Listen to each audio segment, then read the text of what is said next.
DiscoverYourPathU. This is Sharon again, Chief Operating Officer of the DipU platform. I know you guys are so excited to see me again for probably the fourth live in a row. But today I have with me, lucky you, Beth Gray, who is the DipU Legal Counsel, the Secretary for the Board of Directors, a Ho'oponopono practitioner, as well as an MBIT coach and practitioner. And in her spare time, she doubles as Superwoman. Yeah, I mean, because there's nothing else to do, of course. Absolutely. So Beth and I wanted to take this chance today. This isn't an interview format. We're just going to have a discussion on what is Ho'oponopono, how do we use Ho'oponopono, and what are the best techniques that we can utilize in our own life to get the most healing out of this modality. So Beth, without further ado, I'm going to go ahead and turn it over to you to go ahead and start this conversation off.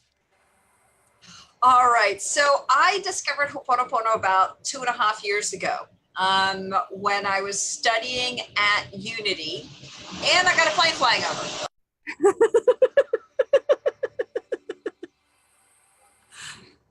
Don't worry, we do have Beth. We have an inbound condenser mic for Beth, just as. Oh, I know. And DHL finally called late this afternoon saying they were going to deliver it. So hopefully tomorrow morning I'll get that. But anyway,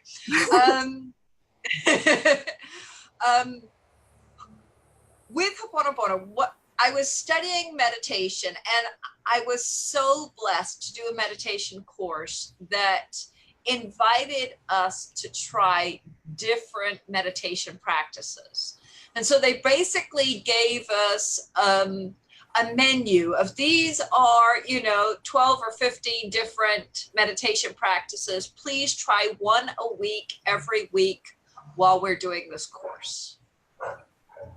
And the one that most resonated with me at that time was Ho'oponopono, because having grown up in a very Christian church-based environment, we're told to, forgive others. We're told, that, without forgiveness, there's no forgiveness of your sins if you don't forgive others. Let not the sun go down. All sorts of stuff like that. But they don't really tell you how to do it.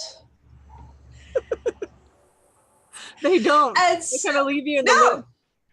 Exactly. And so, you're busy saying these prayers of forgiveness, hoping that one of these many prayers is going to work. Yep. Okay.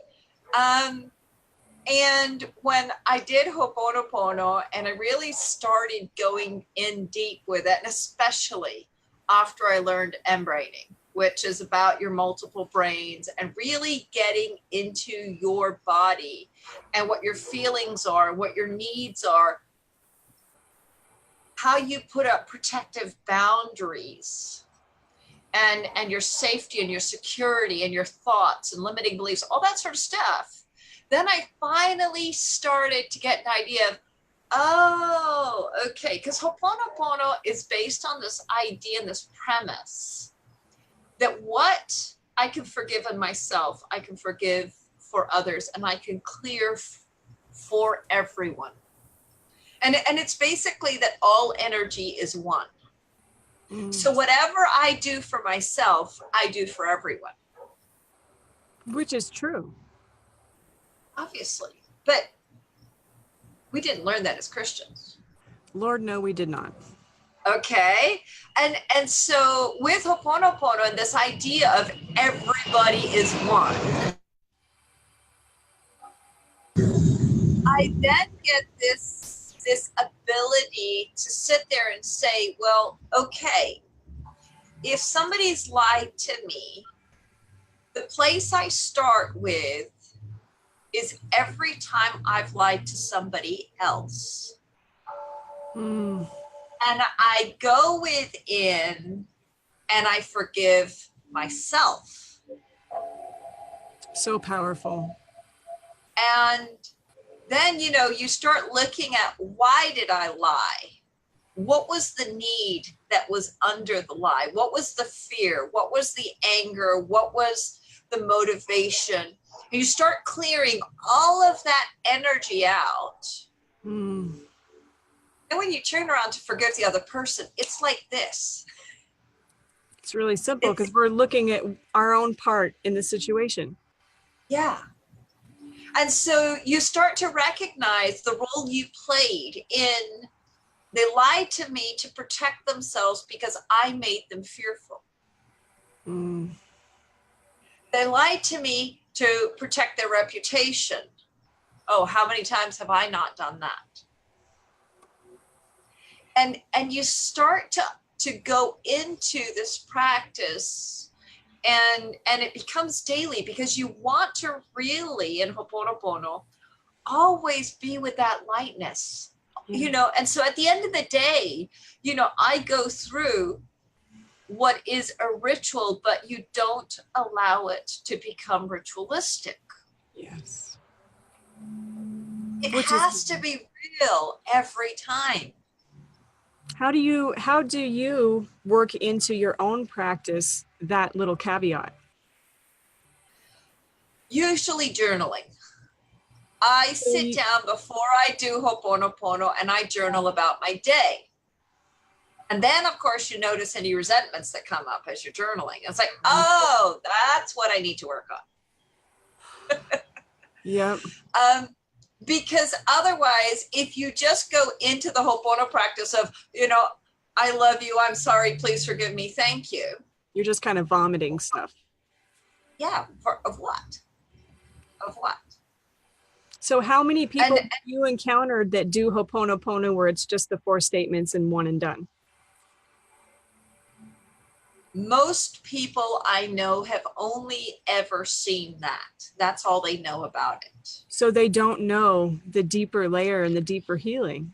No, and even when even when I did, say, Joe Vitale and Hugh Len's online course originally, Hugh Len was always working on clearing, and he made it really clear that he was always working on himself. But he never went into the explanation of how does this work. And I was always left with, okay, I understand what you're telling me, but I have no idea what you're saying. Mm.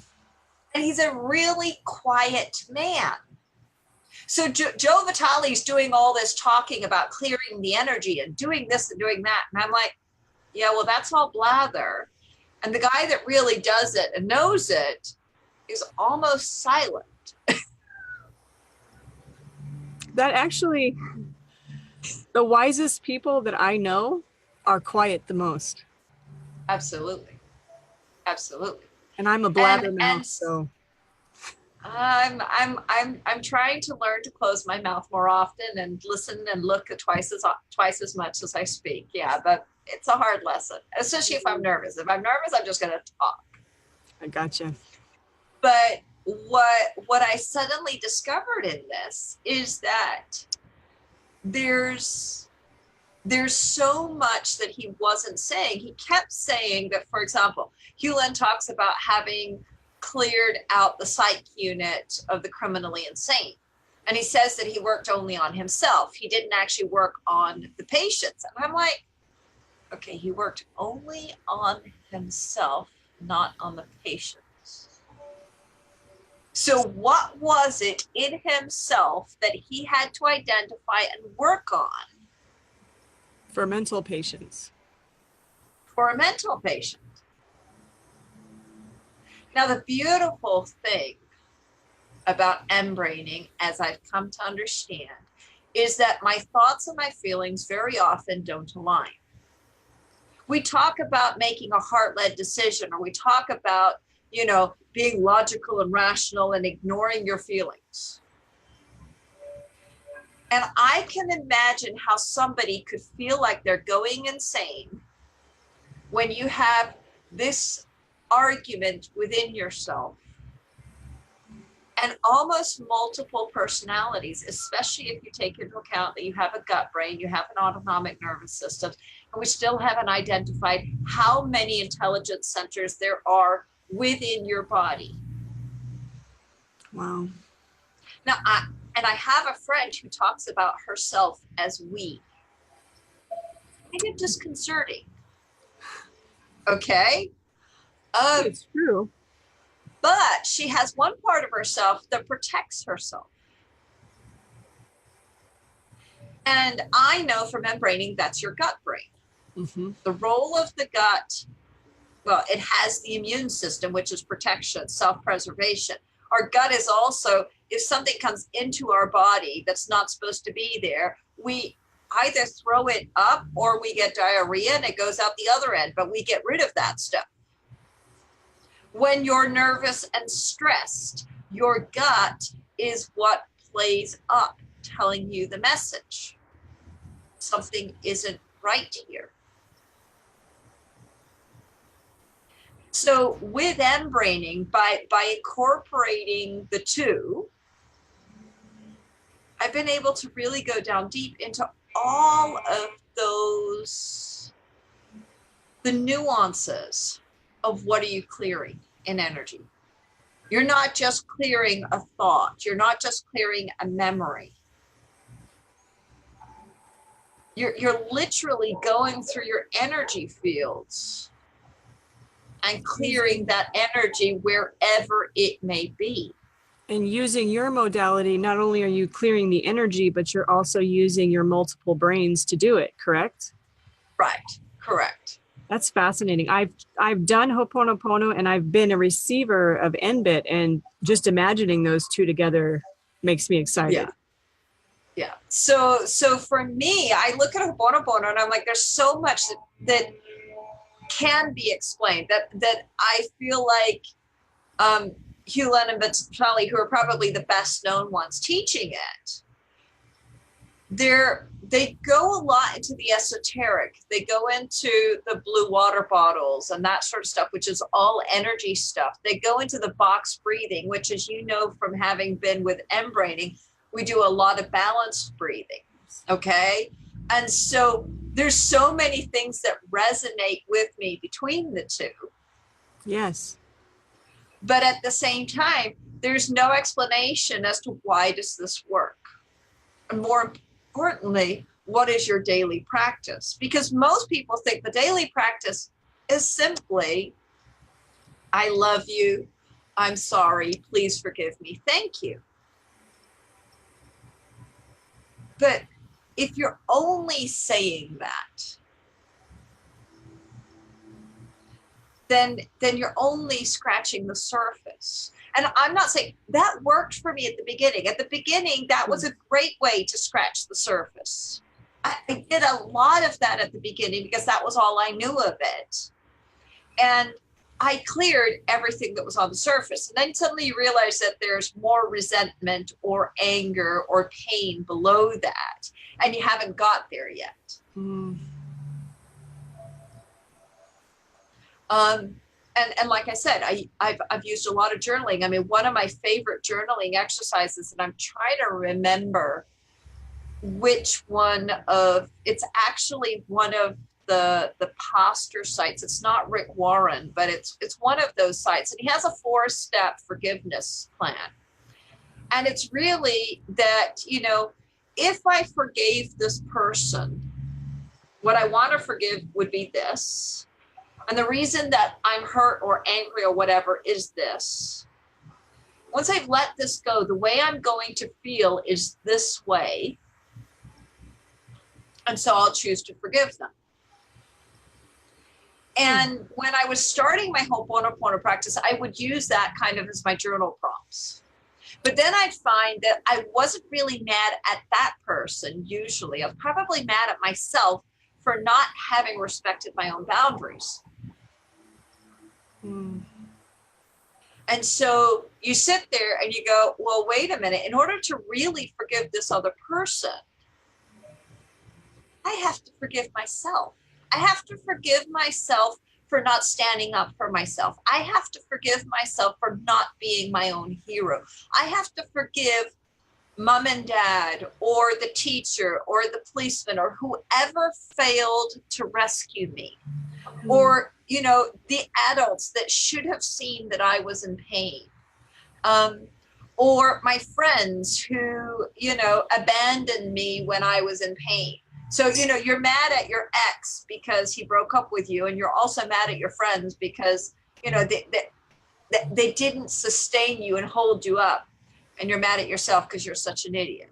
And you go through with Ho'oponopono, my experience has been all of those layers, not just not just that one person, but absolutely everybody, till you've cleared all of the energy. So that plays back so beautifully into the actual Hawaiian roots of the practice, which is absolutely, there's something wrong with one person in the village, then there's something wrong with the entire village. With the entire village. And how they interact and how those two are so closely related. Well, because the whole practice, I mean, in the Hawaiian, the Pacific Island culture, even in New Zealand culture, this is about restitution and returning balance to the entire community. Okay? And so whatever is blocking me from being okay with one person is blocking me from being okay with every single person. Wow. That is so intensely deep, because we're taught, again, in Christianity, that there's the one level of existence. It's this physical level on which we're relating to each other. And then there's a spirit life that you're going to go to in the sweet by and by. And that's only you and God. That's not actually you and everybody else's spirits. Exactly. And I think that is where, as Christians, we failed to learn that the same way that I am spirit, you are spirit. And it does say this in the Bible, but I never understood it, that whatever was blocking me from being at one with you is blocking me from being at one with God. Yes, because we are God. But I never understood that until now, and with Ho'oponopono. And yeah, I'm being photobombed by a cat again. I wanted to ask you, I remember, and you can correct me if I'm wrong, but I remember you also saying that on top of adding those two together, that you had woven EFT into this as well. Absolutely. Now that sounds downright dangerous. You've got to tell us about that. Okay. Well, the whole thing with EFT, obviously, is you're clearing the entire energy field. Mm-hmm.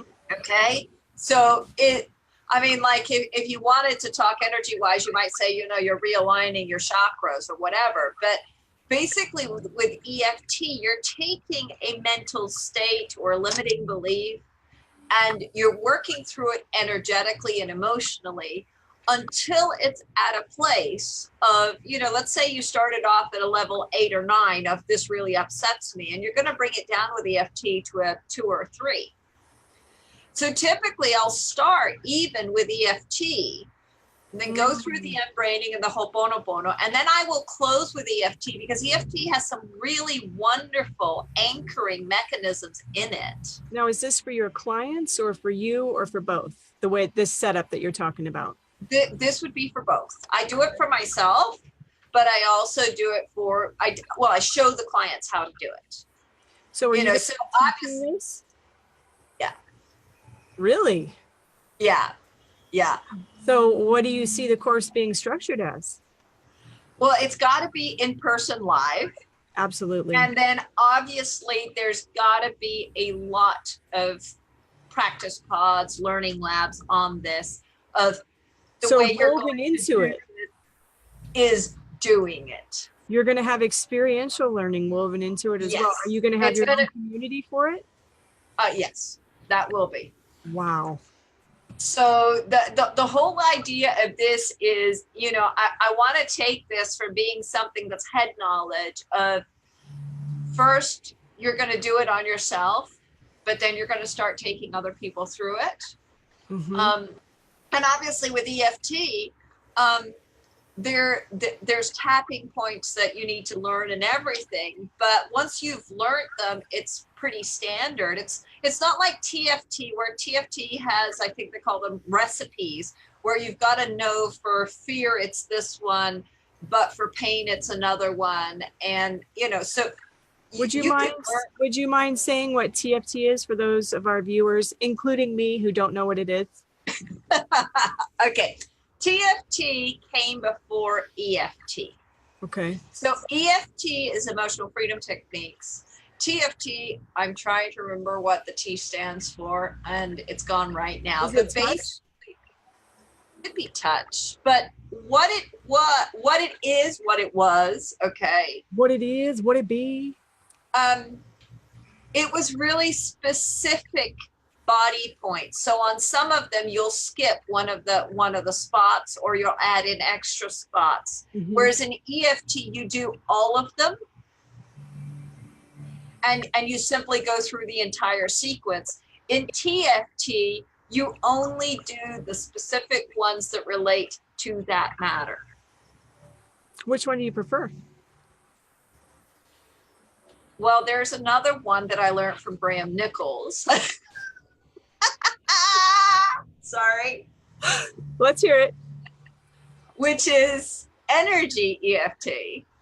Oh, wow. And I modified that a little bit more and really made it about starting, you know, the heart math project where you start with breathing Yes. through the heart. And yeah, so he's even ramped that up more. So if I've got a client that I'm just doing a one-off session with, I'll probably only do that one with them.